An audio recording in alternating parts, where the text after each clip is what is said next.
Hey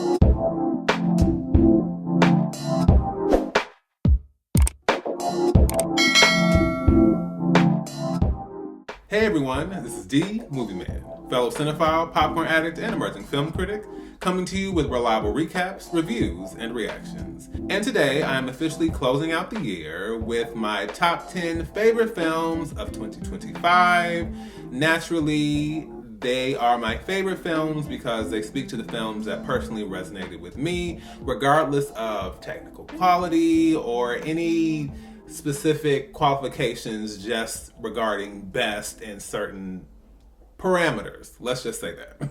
And I will go ahead and kick things off with my honorable mentions. Hamnet, directed by Chloe Zhao. Of course, you can check out my full review for more of my thoughts, but I thought this was such an impressive exploration of grief, especially regarding healing through loss and healing through creativity and the arts and so much more. As someone who naturally understands that in my own life, it hit hard. And considering the performances and the way the story was structured, it hit even harder. While I do think it had a little bit of a slog in the middle, overall, I think this was a beautifully crafted film, and it is a strong reminder of what I am ready to see way more of from Chloe Zhao. Hard Truths, directed by Mike Lee. This is a film that basically got the shaft, unfortunately.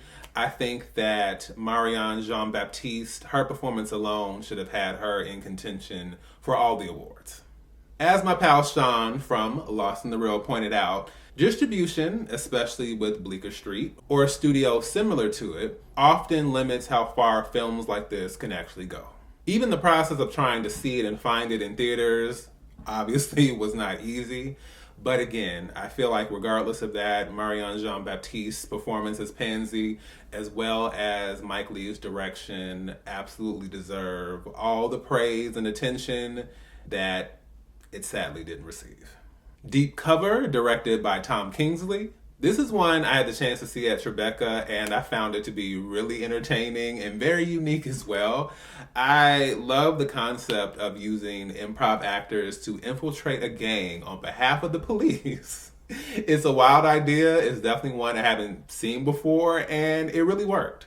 I also thought the acting trio of Bryce Dallas Howard, Orlando Bloom, and Nick Mohammed was especially strong as well. Unfortunately, this also got pushed to streaming and didn't receive the attention it deserved. But I will say, as someone who does enjoy the comedy genre, I always enjoy seeing it explored through new lenses, and I think this film absolutely did that. 40 Acres, directed by R.T. Thorne. I had the chance to see this just ahead of Juneteenth, which really added to the experience of this film, especially considering the story. I will also add really quickly that this is the film that helped kickstart my journey or experience working for the Latino slant as a writer. It was the very first film review I ever published on the website, and you may feel free to go and check that out if you so choose. But outside of that, Danielle Deadwyler, I think her performance here is wonderful. And I think, again, it's just another example of what a criminally underrated actress she is. I think the dynamics explored in this story carry real emotional weight. And they also have very apt historical ties, especially when we think about 40 Acres and a Mule. And it's just another reminder of how simple, straightforward ideas can still hit incredibly hard. Blue Moon, directed by Richard Linklater. What I loved about this film is that it isn't a traditional biopic. It is very much a chamber piece and a period piece that explores these really resonant themes of partnership, creative tension, and even unspoken emotional fractures. There was also something really resonant to me about exploring the dynamic of having ideas that are big and bold but not necessarily mainstream, and trying to get those ideas out but having it not received, and then watching the person you've been in a creative partnership go off and have massive mainstream success with someone else as you get left behind in the process. I've always thought Ethan Hawke was a good actor, but I think this performance took it somewhere else. The supporting cast was also on point, and again, as someone who loves a chamber piece and a period piece, this film is just another reminder of why. And lastly, we have Bob Trevino Likes It, directed by Tracy Lehman. I think Barbie Ferreira and John Leguizamo are excellent, and I love the fact that Barbie is having a really great career post Euphoria, if you know how that situation went down. But between this and Mile End Kicks, I'm really enjoying the trajectory she's on. And I love the fact that this was a semi-autobiographical story based on Tracy's experiences. And man, the tears, just a reminder that community can be found and cultivated in the most unlikely of places. And I think that's such a beautiful message that this film really does highlight. Now, moving over to my main list, at number 10, we have Nora, directed by Anna Campbell. This is the kind of indie film that helps me understand why I love indies so much. What really stood out to me was the central conflict of being a deeply creative person and having all these visual, hyperactive ideas swirling around in your brain, and yet your life has to reflect something traditional, something very 9 to 5, and having to deal with the frustrating disconnect between those two parts of yourself. I love the fact that Anna Campbell was starring, writing, and directing and made the film feel all the more personal. And it's just another film that added to my current status as an indie stan channel. At number 9, we have Twinless, directed by James Sweeney. Now, the concept of having a support group for twins who have lost their twin is distinctive enough on its own. But then the film takes some sharp turns I was not expecting. Now, while I have always enjoyed Dylan O'Brien and his performances, this performance takes it somewhere else. This is the Oscar level turn. Do I think he'll get the attention he deserves for that? No. But there is just one scene in this film that just, whoo. And when you also understand the layers of his performance, it makes it all the more hard-hitting and all the more resonant. James Sweeney, the cast, everyone pulls it off remarkably well. At number 8, we have Weapons, directed by Zach Kreger. Now, while I did enjoy Barbarian, I can't say I enjoyed it to the extreme heights of my dear pal, MZ, Did You See That? And I have to say that this follow-up felt like a leap forward in terms of execution, in terms of direction, and storytelling. I'll be honest, some of the tonal shifts, much like Barbarian, didn't quite work for me, but I love the use of perspective and POVs and these various characters to move the story along. I'm so here for that, and I thought that was so effectively handled here. And naturally, Amy Madigan's Gladys has become a new horror icon, and she was quite the unlikely antagonist that popped up here. I think it's a refreshing and impactful horror experience that absolutely deserves its place here. At number 7, we have It Was Just an Accident, directed by Jafar Panahi.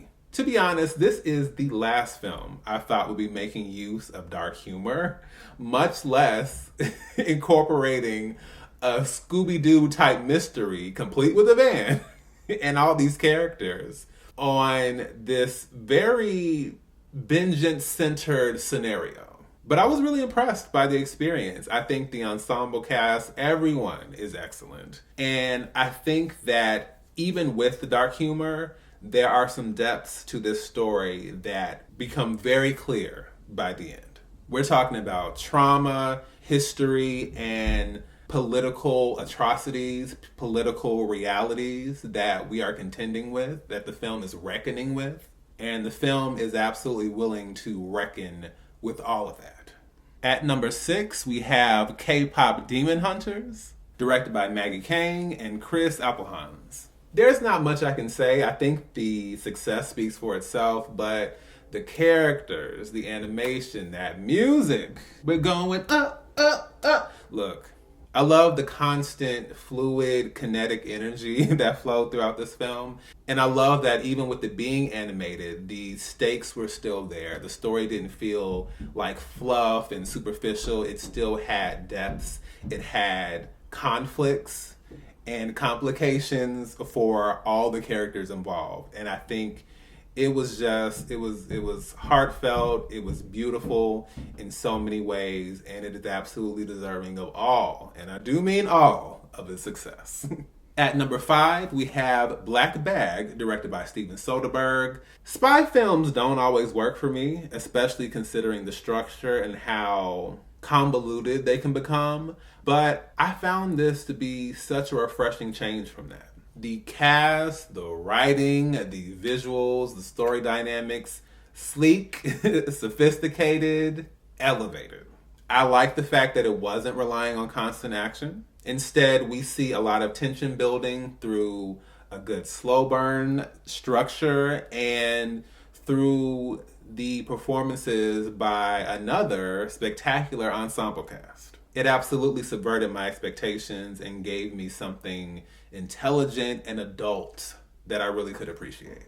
At number 4, we have Better Man, directed by Michael Gracie. I caught this one at an AMC Screen Unseen. I didn't think I was going to stick around because I was trying to make sense of the concept, but I'm so glad I hung in there. I think considering how formulaic and stale the biopic genre has become, I think this film manages to be so much more than just a visual Wikipedia reel, which I say all the time, and this film absolutely did not do that. It digs into personal demons, addictions, pain, trauma, and self-actualization within artistry, with some really unique visual choices as well.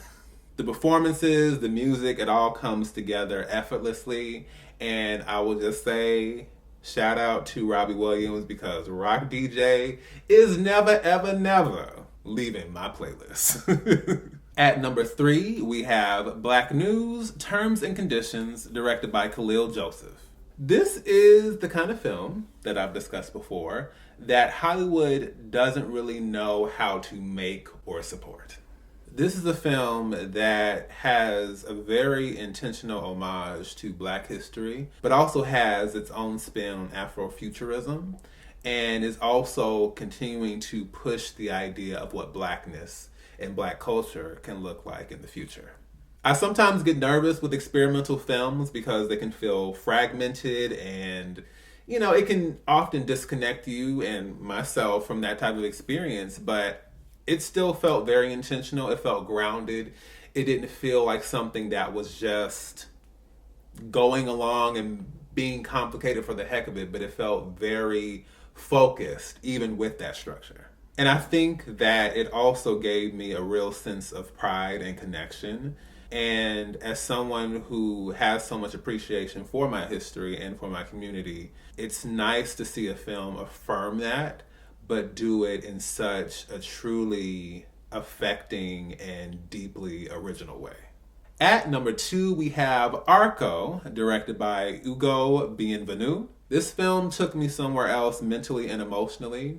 It definitely put me in the mind of Studio Ghibli, but not in a way that felt derivative. It just felt like it was its own take with that same kind of atmosphere and that sense of imagination and beauty that just can only exist, in the mind or, similar to the mind of a child. It's just something that exists on a totally different plane. I think what surprised me the most is that along with its vision of the future, it also was willing to show the consequences of childhood mistakes, childhood naivete. I think it also still manages to show the beauty and the power of community, of friendship, and connection as well. It's beautiful and it's devastating, but for me it also was very much a rewarding cinematic experience. And at number 1, surprise, surprise, we have Sinners, directed by the Ryan Coogler. What I really love about this film is that whereas I went in and watching the film the first time, still enjoyed it.